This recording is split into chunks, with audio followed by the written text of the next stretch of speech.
Investor, educator, and author Robert Kiyosaki has changed millions of lives all over the world. His book, Rich Dad, Poor Dad, has been on the New York Times bestseller list for over 5 years. We all know that the gap between the haves and have-nots is growing, and Social Security and Medicare are in a financial mess, and just affording to live is getting expensive. So how does a person get ahead financially? The answer is raising your financial IQ and having your money work for you. Here's Robert Kiyosaki with Rich Dad's Guide to Wealth. Thank you. You're very kind, thank you.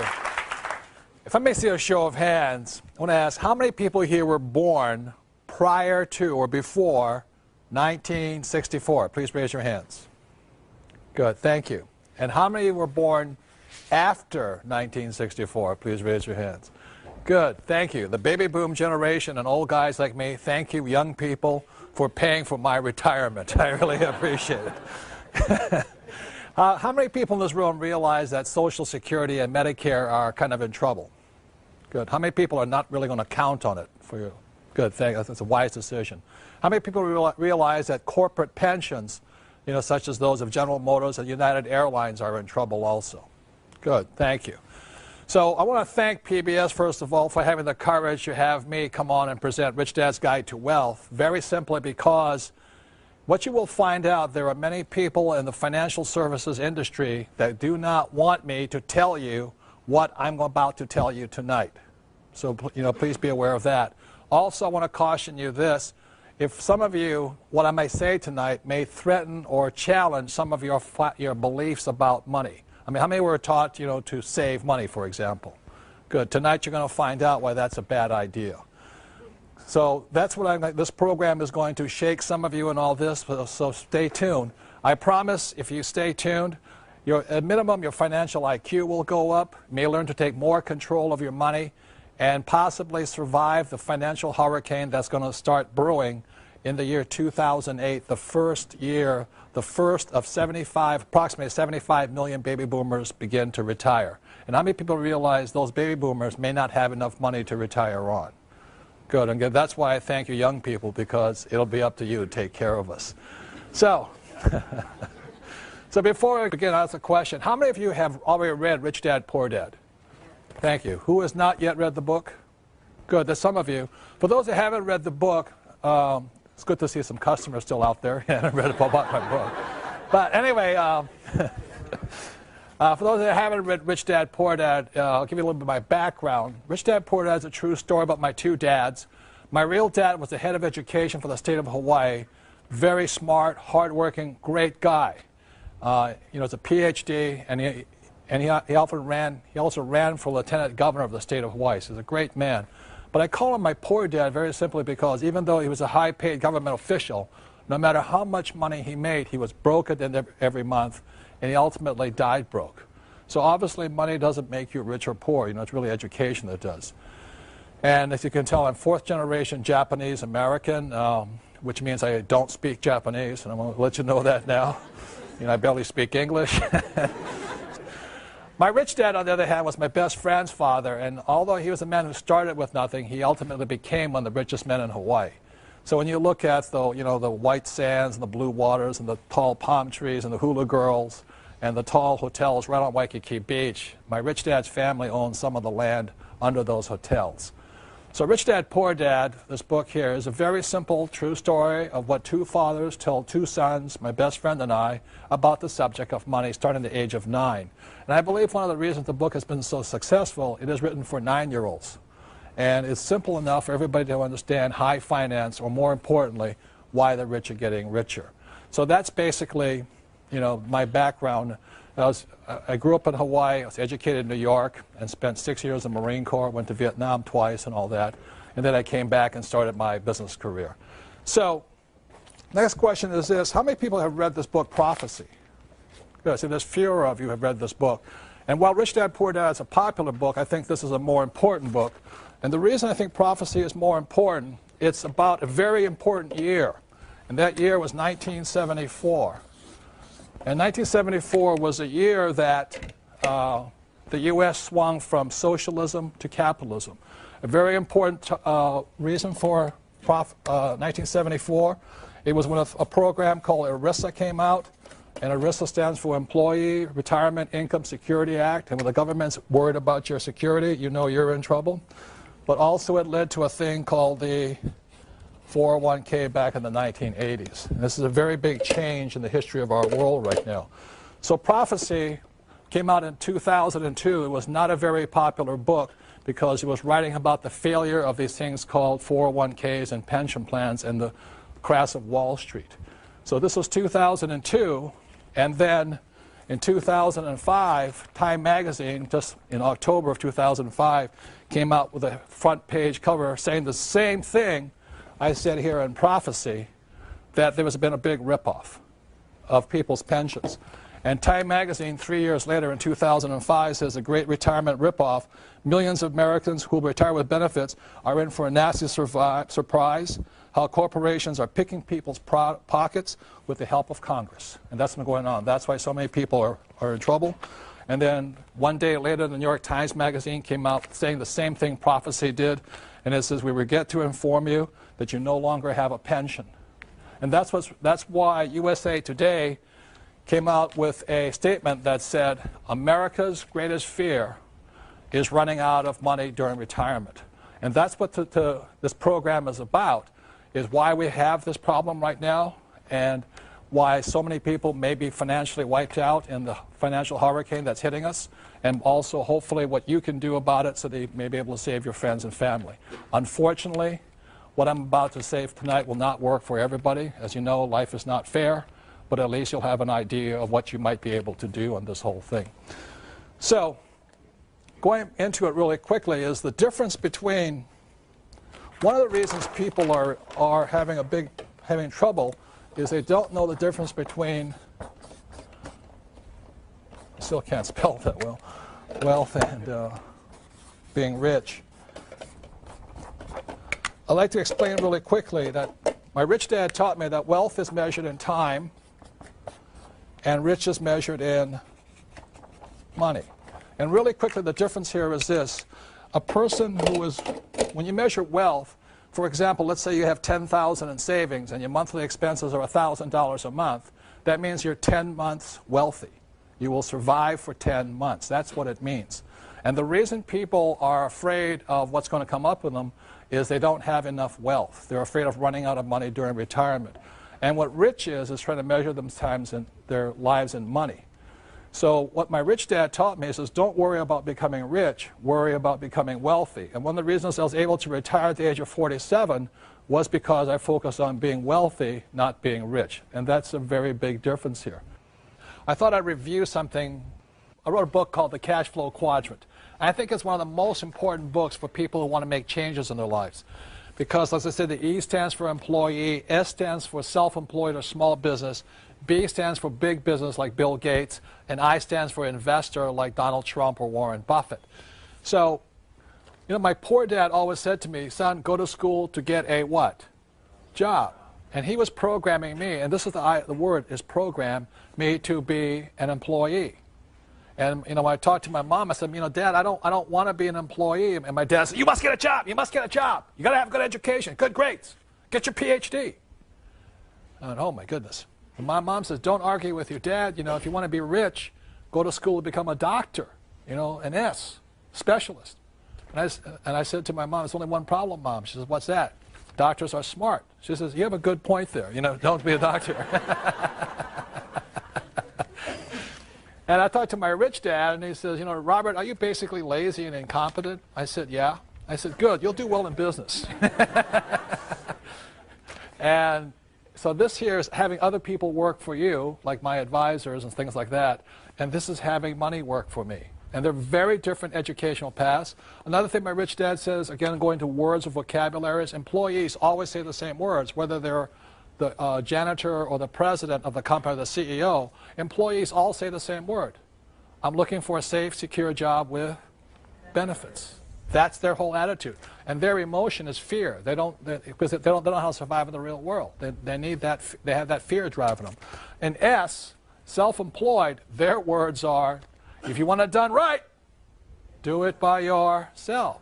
So these guys, the problem with them is they may own a business, but they really own a job. They cannot quit because they don't trust other people. Their emotion is trust. And a business owner is like me. I want to have the smartest people around me as much as possible because then I don't have to do that much work. And as an I want to know how to have my money work hard for me so I don't have to work hard for money. So that's why I started off as an entrepreneur.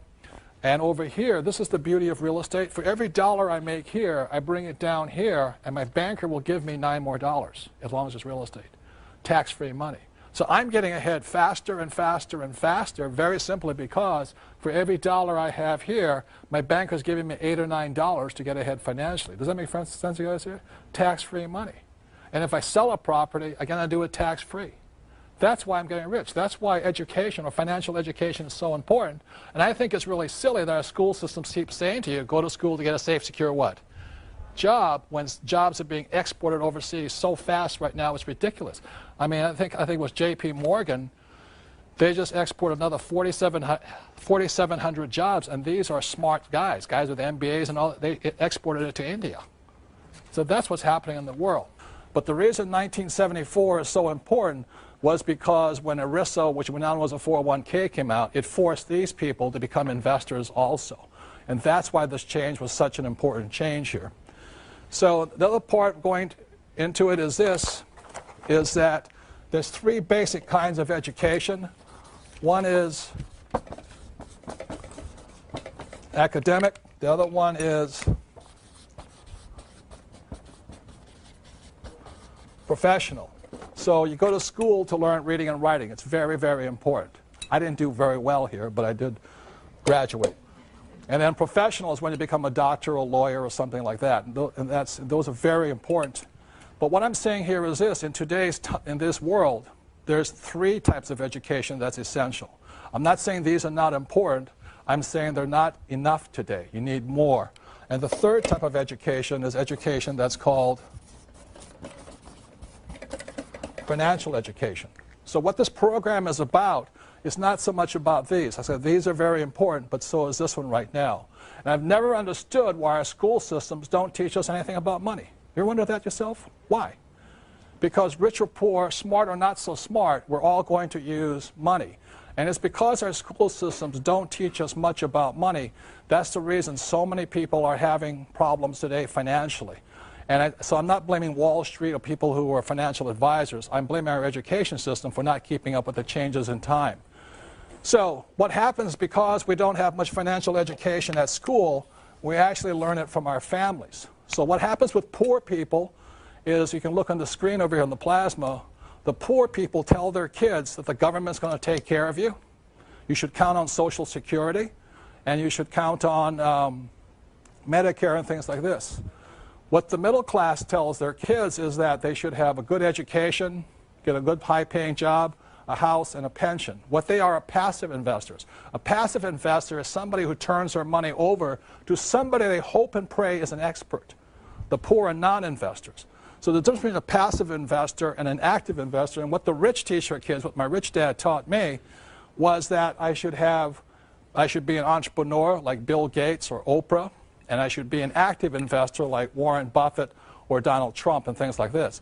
So in this program, what you'll be learning about is the difference between active investors and passive investors. A passive investor is a person always going around saying, I have $25,000. I have $25,000. What should I do with it?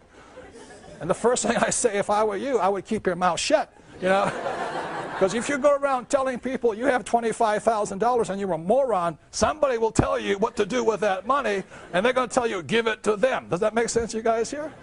So that's what this program is about, is so that at least you can tell the difference between a good financial advisor and a bad one. Because if you don't know what you do with your money, somebody else does. So when we come back, I'll be teaching more about financial education and the secret words that can change your life. Thank you.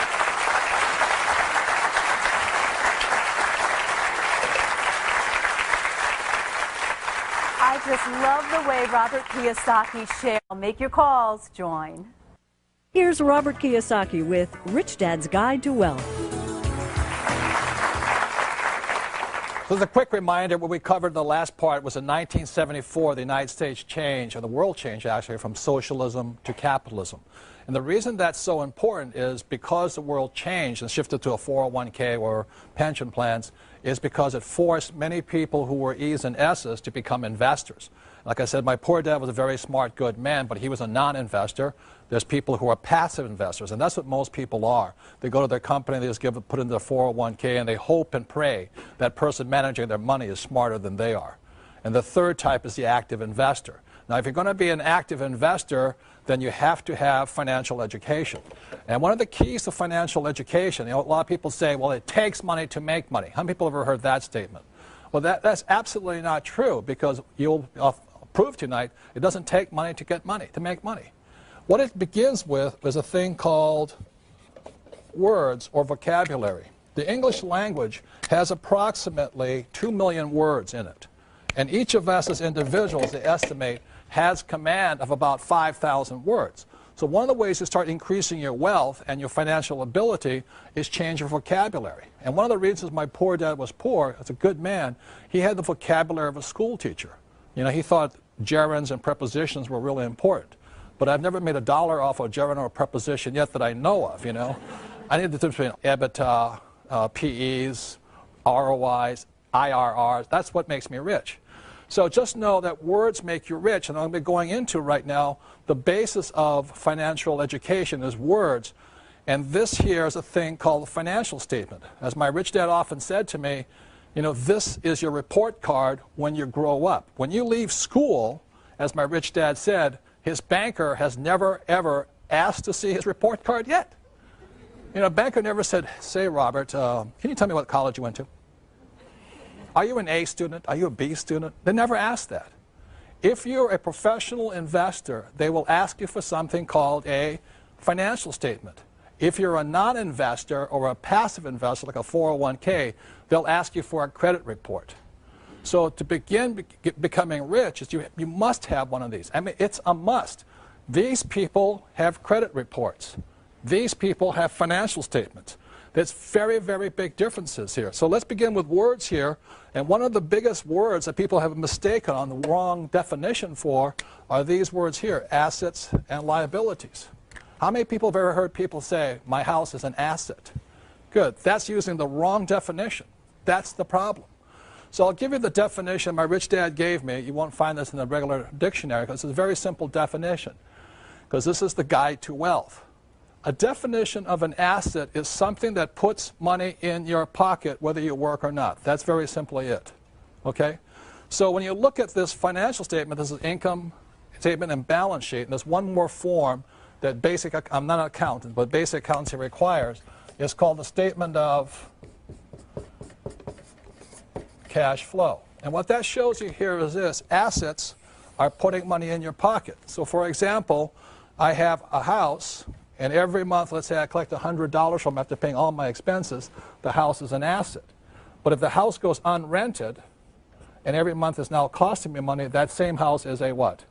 Liability. So this is the cash flow pattern of a liability. So when a person says their house is an asset, I then ask them, I say, is that house putting money in your pocket? They say, oh, no, but it's gone up in value. That shows a lack of financial intelligence or financial IQ, okay? I'm not saying don't buy a big house. I'm not saying any of that stuff. I'm just saying don't call a liability a what? Asset. And that's the problem, is using the wrong word for the wrong thing here. Or I could have a car. If I use a car as a taxi and every month it put $1,000 in my pocket, it's an asset. But I have my BMW here and it's costing me $1,000 a month, it's a liability. So that's very simply it. So don't call asset or liabilities assets, and that's where people get in trouble. The next thing, like I said, my banker has never asked me for my report card yet, and my banker, if I'm going to borrow a lot of money from them, they want to see my financials. And what a banker is looking for is your financial IQ. They don't care how your academic IQ. They want to see how smart you are with money. And it's not that I wear nice clothes and have a nice watch and have a nice house and a nice car. A banker doesn't care, because how many people know people who are looking good but are flat broke? You know what I'm talking about here? So, and that's the big problem here. So when a banker looks at this thing, the banker is looking again at cash flow. So when a banker looks at this, let's say the person has a job, the money comes in and the money goes out. They look at that, that's a cash flow pattern of a poor person. If they don't change their pattern, they'll be poor. It is not how much money you make. It is how much money you spend is the issue here.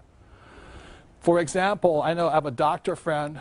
He makes about $400,000 a year. He's very proud. He has no debts. He's one of those people that think that debt's bad, and that's really moronic. But anyway, but he makes $400,000 and he spends $400,000. So even though he makes a lot of money, he has a cash flow pattern of a what? Poor person. What the middle class generally tend to do is the first thing they want to do is have a big house, and they have a thing called a mortgage. And the definition of mortgage comes from the French word mortier, which means death. That's what it means, So what happens, they have a mortgage, got the nice BMW or Mercedes, so they're looking good, but going broke, So when a banker, they come in with their nice suits and all this, the banker looks at it and goes, I can see your cash flow pattern is this. And this is the cash flow pattern of the middle class. It's working hard and going broke. They never get ahead. They buy big houses, they do home equity loans, and they think they're Donald Trump with real estate investors. All they got is a big house they're in debt to. A lot of people use their house as an ATM machine. Every time it goes up in value, they borrow the money out. That is really a loser's point of view there. I mean, that's not, bankers love you because you're greatly in debt, but that's not a way to get ahead. And this is the cash flow pattern of a rich person. They have assets here. And so generally what it is they have a business, they have real estate, and they may have dividends from stocks and bonds and stuff like that, or interest.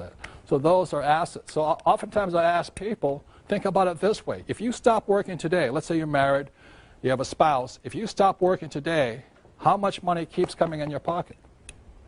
And how much money keeps going out? All the things that are taking money out of your pocket are what? Liabilities. And anything putting money in your pocket is an asset. So the reason my wife and I could retire is very simply we have money going like this. This means we're wealthy. We don't have much in savings and all that, but every month it's hundreds of thousands of dollars going like this. And that's how you get wealthy. Just have assets that produce money every single month. When I did this program in Singapore, I asked people to raise their hand and say, would you mind telling me some of the assets you have? And this woman raised her hand. She says, yes. She says, my best asset is my husband. And I said, ma'am, I'm talking about non-human, inanimate objects. She says, that's him. But he makes lots of money for me. I'm not talking about human beings. Slavery has been abolished for a while here and all this. So everybody understands the difference between assets versus liabilities, the cash flow pattern, and that's why bankers do not ask you for your what? Report card. They want to see your financial statement. If you have a good financial IQ, they'll give you lots of money. If you have a bad financial IQ, they'll give you a credit card or a home equity loan. That's the difference here. And years ago, I went to Sunday school. I'm not a Bible scholar. I'm not pushing religion on anybody. But I remember the story of the rich man. I think he had 3 sons or something like this. And he gave one son X amount of dollars, the second son X amount of talents, he called them, and then the third son talents. And the first son blew it, got rid of all his money. And he said, okay. The second son came in and said, what you do with the money? And the son said, I buried it. And then the third son multiplied it. Came back with, gave him $1,000, came back with $5,000. And at that point, the father, or whoever the guy was, took all of the money and gave it to the what? The third son, who multiplied the money. And that's what I learned in Sunday school is that, not God, but whoever does not like people who blow their money, people who just bury the money. See, the poor spend their money. The middle class bury their money, just put it in 401ks or savings. And the rich know how to multiply their money.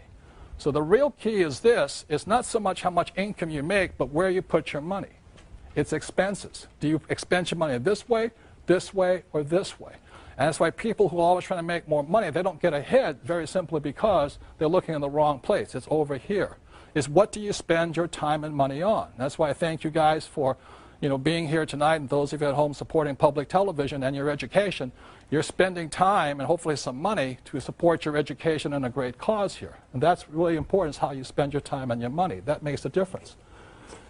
And then the third thing is this, is just to cover this thing why your house is not an asset, is when your banker says your house is an asset, your banker's not lying to you. This will explain it better, because to understand this, if you have a mortgage on a balance sheet, it must balance. So if a mortgage is your liability, it has to balance. So your same mortgage is your bank's asset. That's the difference. So that's why your banker says your house is an asset. And not saying it's not lying to you, it's just saying it's not whose asset it is. It's their asset, you know. And the way you know that, again, is assets put money in your pockets and liabilities what? Take money from your pocket. So when you look at this, money comes in, money goes out, goes in here, and comes back here. So it's taking money from your pocket and it's putting money in the bank's pocket. And that is basically, you know, why your banker says your house is an asset. And why it's very important to understand the definition of the word you're using. Don't just use a word, because if you keep saying your house is an asset when it's a liability, or you say your car is an asset when it's really a liability, and your vacation to Hawaii is an asset versus a liability, or your home equity loan is an asset, you're not going to make it. Does that make sense to you guys here? But what most people tell you is this. Repeat after me. Work hard, save money, get out of debt, invest for the long term, and diversify. How many people heard this? Okay? And the reason I bring this up here is that because around 1996, I was watching this very famous morning show, you know, that was broadcast all across the nation, and they had these nice, handsome, you know, couple who were the host and hostess, and they come and say, and today we have the financial expert of all times, and he's going to give us the financial advice for the new year. This is like 1996 or whatever it was, you know. And welcome so-and-so, and they clap, you know, and out comes a financial expert, and he goes, hi, everybody. What I recommend for this year, 1997, is work hard, save money, get out of debt. Excuse me, I can't even do it straight.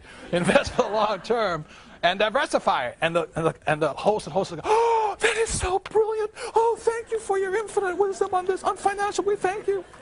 The next year, they invite them back, same thing. And for the new year, I recommend you guys, what? Work hard, save money, get out of debt, invest for the long term, and diversify. And the host says, oh, I can't believe, what a genius, what a financial genius. Give him my hand, I can't believe it. Every year, same guy, same message, same advice. They think it's brilliant. Then, after 2000, the stock market started to crash. And they bring the same expert on, and he comes on, and what does he say? What I recommend is work hard, save money, get out of debt, invest for the long term, and diversify. And the market kept crashing. And he kept giving the same advice. And this is what I want to say about that advice.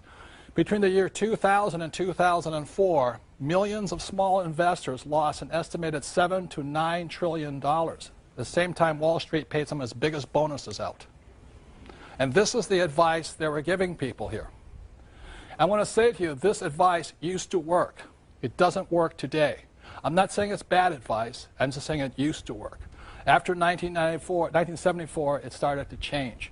And what I'm going to be going into is how that change came about and why people are getting in trouble following this advice, especially this one here.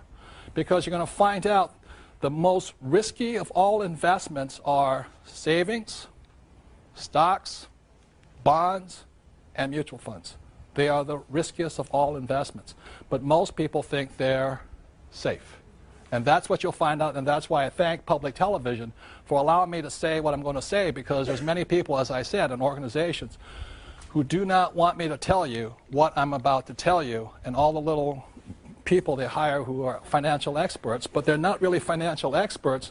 Do you realize most of financial experts are not I's, they're really E's and S's. They're salespeople.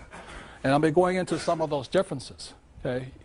So I know I'm an investor very simply because I live by my income on my investments. I don't live by my commissions. And there's a very big difference there.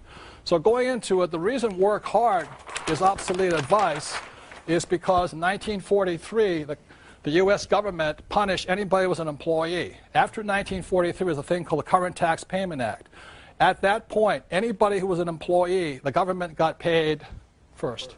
How many of you ever opened up your paycheck and gone, what happened to my money? That was 1943. So the problem with being an employee and working hard is the more you work and the more money you make, you go up in tax brackets. So you don't get ahead. These guys here are taxed heavily.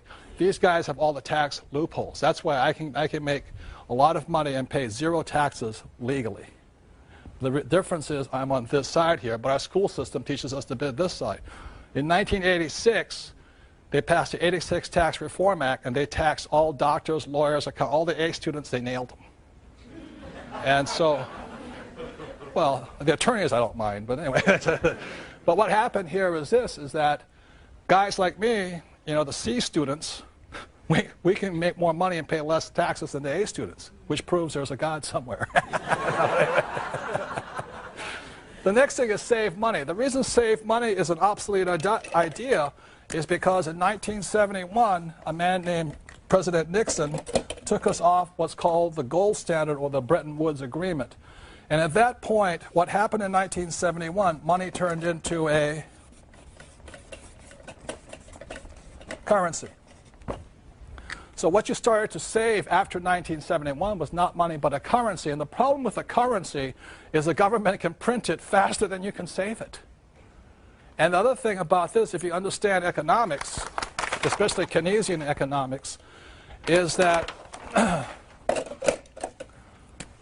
when you look at a dollar, a currency, let's say this is $1 and this is 40 years here, a currency is designed to go down to 5 cents over 40 years. A currency is designed to lose money so the government can keep running up debt. That's the reason. So they can print it faster than you can save it. That's the big problem with it. The next thing is this. If you look at the real stats, is this. And that's the reason I don't save money. If you look at this in the last few years, like I said, 1995 to 2005, what's happened is the dollar has gone this way, and the way you know how much is lost is gold went from $250 up to $500 in the same time. That means your dollar lost 50%. It lost 50% of its buying power. And the banks are paying you 1% interest. Tell me that's smart to save money. That's why the debtors started to win, because what was happening is this was going up and all this. And the reason this happens is for one very big, well, this is not the only thing. It's not just gold, because I can hear the economists going, he doesn't know what he's talking about.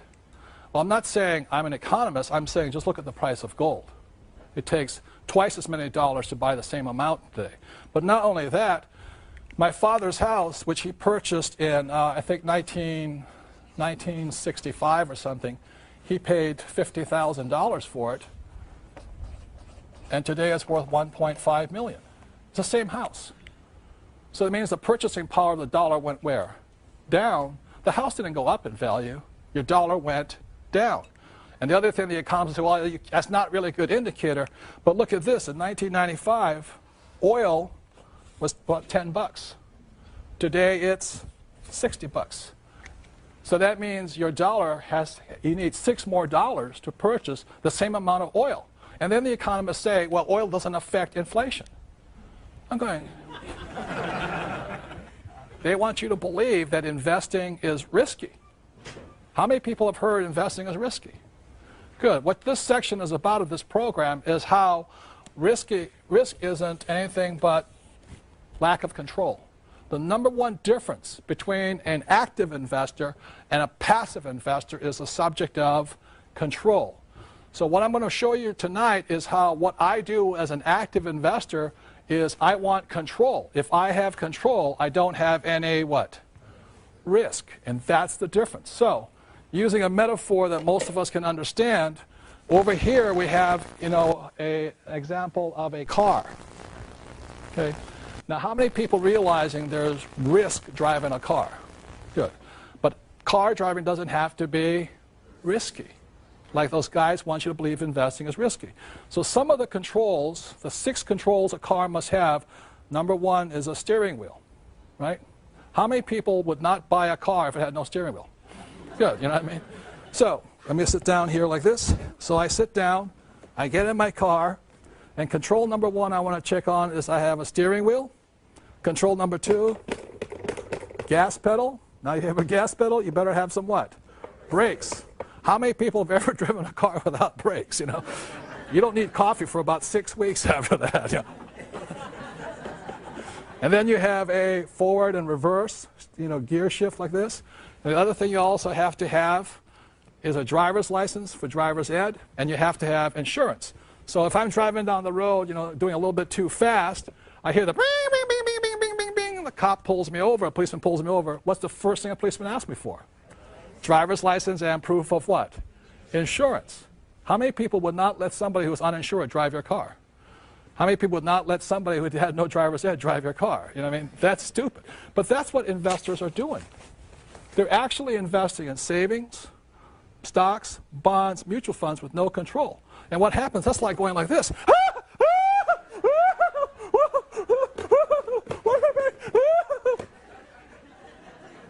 And that's why they think it's risky. Now, this is the worst part. Guess who else has no control? Your financial advisor. Your financial advisor. Diversify, diversify, diversify.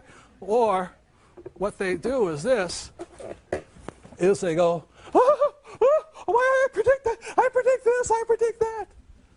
That's the kind of financial advice most people are getting. You know? That's risky. That's not what I do. I want control. So, let me help get out of this wreck right now.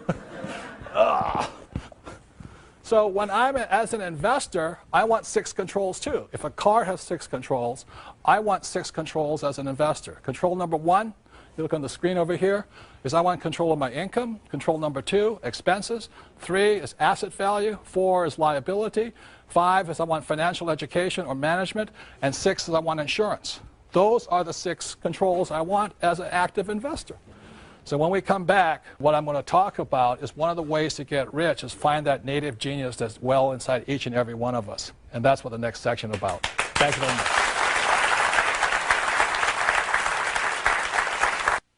Here's Robert Kiyosaki with Rich Dad's Guide to Wealth. I'm going to get into a thing my rich dad talked about. It's called the game of money. And the reason we say it as a game is very simply because of this. And some of you may not be sports fans, but I love sports. In football, a game is consistent of 4 quarters. And so my rich dad said life is also, your financial life is in 4 quarters also. So if we can have it up here on the prompter, on the plasma, the game of money, we have a thing called the pregame show. Okay? And the next thing is we go into the first quarter. So age 25 is generally when most of us kind of get out of school and we sort of figure out what we're going to do. So age 25 to 35 is the first quarter. And the way we come up with this is 10 years is because our working life is generally 40 years long, 25 to 65, right? So the first quarter is 25 to 35. Then what happens, second quarter is 35 to 45. Got it? You know, things like this. And by then, you should be married, or if you want to be married, your career should be taking off, and you have a house, and a little bit in debt, and all this stuff. And then we go into halftime, you know. And at that point, sometimes in our lives, it's called midlife crisis, you know. We say, oh, my goodness, I'm not getting ahead, I'm not getting promoted, I'm not getting ahead, and a panic sets in. And then we go into the third quarter, which is 45 to 55, okay. And then ages 55 to 65 is the fourth quarter. And if you haven't acquired enough wealth, like I talked about, that's between wealth and being rich. Wealth is very simply measured in time. So we have recurring income coming in for as long as you live here. So if you don't have enough recurring income from wealth, you go into what's called overtime. And overtime means that you may be on Social Security, or as my Japanese friend say it, oh, Social Security, you know, because it's so-so, is that if you haven't quite got it yet, overtime means, would you like that supersized? Would you like a giant-sized Coca-Cola with it or stuff like this? And then you go into what's called out of time. And I think this is why people are terrified right now of running out of money during retirement, because when you're out of time, that oftentimes your body gives up and all this. And a lot of times what people say is that you spend your health gaining wealth. And in the last few years of your life, you spend your wealth trying to hang on to your health. And they say so many people, their fortunes get wiped out in the last 2 years of their lives if they don't have enough. And as I said, the biggest problem in America is not Social Security, it's Medicare. $64 trillion in debt right now. So so that's why I said I thank all of you who were born, after 1964, because you're going to be paying for all the old guys who are out of time, especially right now. Pre-game show, Paris Hilton was born, I think, with $300 million net worth. She won the game before she was born, How many people wish you were, born rich or all that kind of stuff? I always did, but I wasn't. So there are certain people who were born with a silver spoon in the mouth and they were so fortunate. I wasn't. My wife, Kim, won her game in the first quarter of her life. She was about 35 years old when she retired. She had acquired enough wealth, enough passive income, that she never had to work again. So she won the game first quarter, and I was 47, so I won it just in the second quarter of my life. That meant I never had to work again. Not that I was rich, but I was wealthy. I had money coming in every month from my investments that I never had to work again. So then I took 2 years off, suffered my midlife crisis, and then came back. And when I was 50 years old, I wrote a book called Rich Dad, Poor Dad. And the thing took off and a whole new career opened up. And now I'm in the fourth quarter of my life, and thank God I don't have to worry about going into overtime or out of time.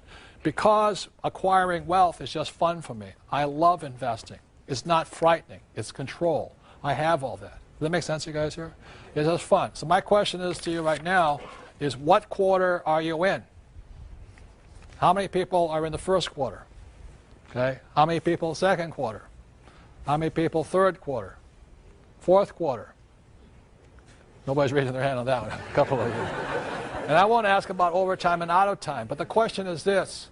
Sometime, like it or not, every single one of us needs to win the game. Regardless of who you are, we need to win the game. If we don't, we go into this part over here.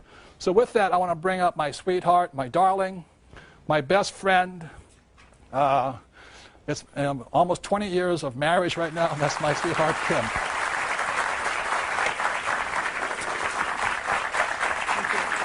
Kim has her own corporations. I have my own corporations. If we ever split, she's completely independent. She has control of her own life. Does that make sense, you guys here? So that's what I love about her.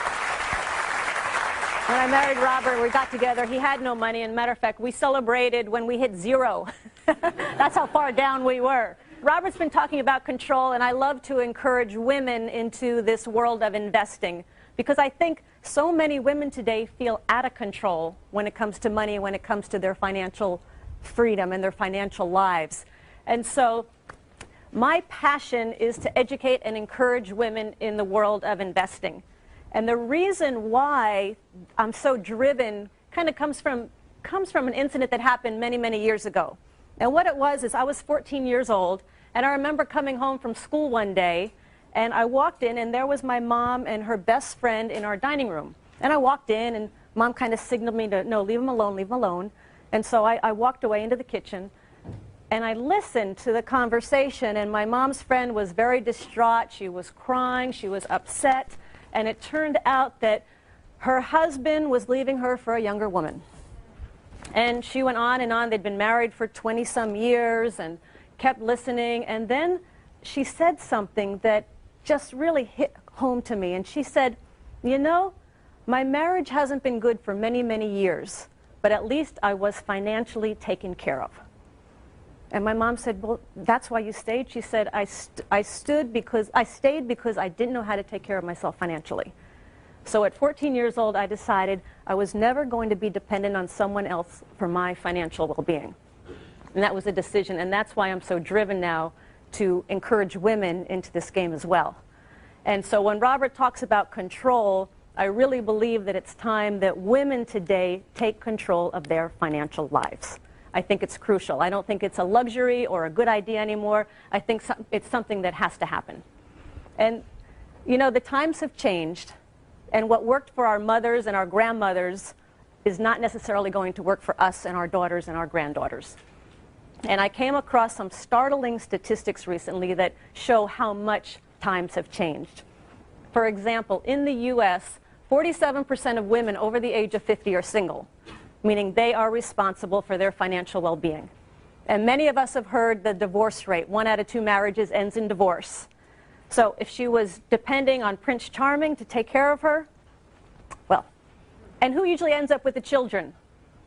The woman. So the woman is now responsible for herself and for her children. And the first year after a divorce, on average, a woman's standard of living drops 73%. And for any of you that are concerned about your mothers or your grandmothers, of the elderly living in poverty, 3 out of 4 are women. But the amazing thing is 80% of those women were not poor when their husbands were alive. So what the statistics are telling me is that as women, especially as we get older, we have not been prepared, we have not been educated to take care of ourselves financially, and now is the time to do that.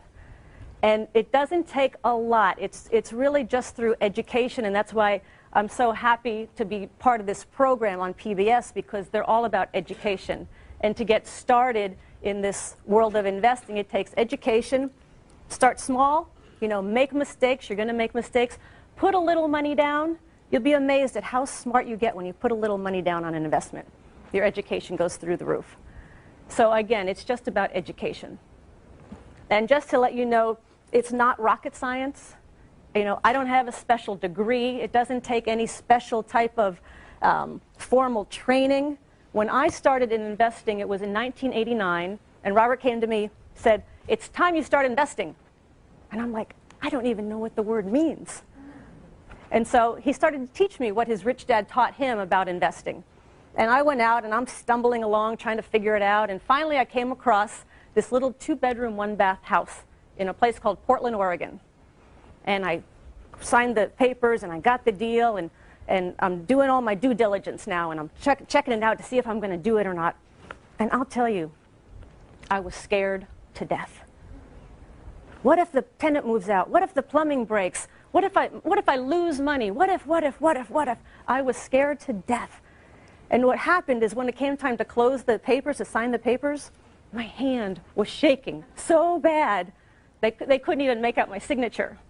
But the other thing that happened is my fist was so tightly clenched around my $5,000 check that I had to part with that they thought they'd never get it. But I did that deal. And I went on to do the next deal and next deal, and I kept learning, and I kept learning as I went. And what it came down to is today I control millions of dollars worth of real estate and worth of property. But it all came down to, it started with a little education, and it started with that first step. So I just want to say, again, I so encourage women in this game of investing. It's not difficult. It takes some time. It takes some effort. It takes some education. But the freedom, for me, when I understood this game, my self-worth went up, my confidence went up. I knew for the first time that I could take care of myself. I didn't have to depend on Robert. I didn't need Robert. I wanted Robert, but I didn't need him. And that made a huge difference. So one final statistic,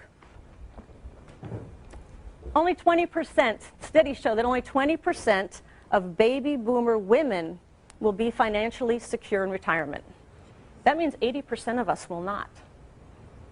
So again, I thank you for being at this PBS show, because by being here, you're getting yourself educated, and all it takes is education and some action, and you can be easily be part of that 20% who's secure and in control. Thank you.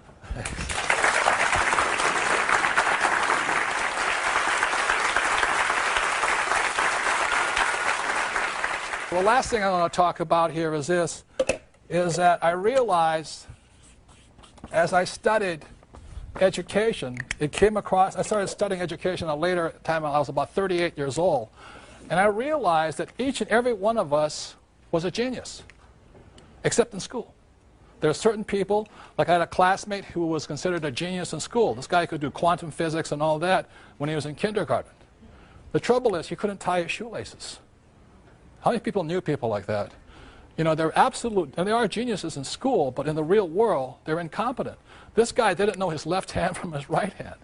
We used to play baseball, and I said, how can he be a genius? He doesn't know. He could never figure out what the glove went in his left hand or his right hand. but he was a genius. You know, I said, how can he be a genius? He can't pitch, can't bat. You know, it's like this. So I started to realize that genius, that every one of us had it. And what genius stands for is this here.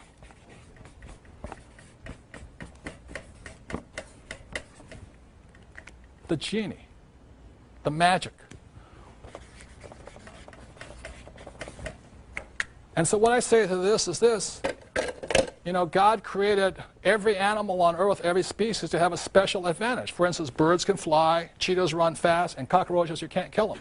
You know? So if animals have special advantages, so does each and every one of us. For example, Tiger Woods is a genius in the environment called the golf course. Tiger Woods would not be a genius as a jockey.